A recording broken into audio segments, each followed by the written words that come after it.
Assalamu alaikum wa rahmatullahi wa barakatuh. Bishino nafila no ye sungalo tile tanifila sun nafila o ye joko tanyi a salamu bila ko durudu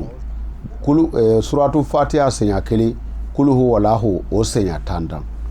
joko tan salamu bila ko duru suratu fatiha senya keli kulu huwallahu o senya tanda akoni mogo min yo ke o ke chokola ko Allah subhanahu wa ta'ala be sanganso bakelen jo atiye aljine kono a betla ka masiri suguya bela jelen do ke aya aljine kono ane horomuso munu nyekse ka bonu che kan abolu da mo aljine kono abaka jurumu temeni fene bela jele yafa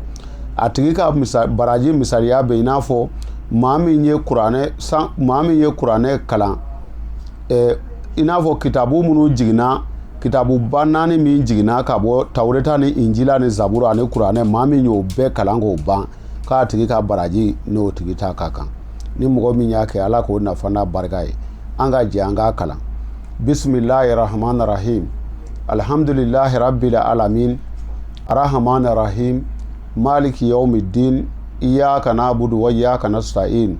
ihdinas siratal mustaqim siratal ladzina an'amta alaihim ghayril maghdubi alaihim waladdallin amin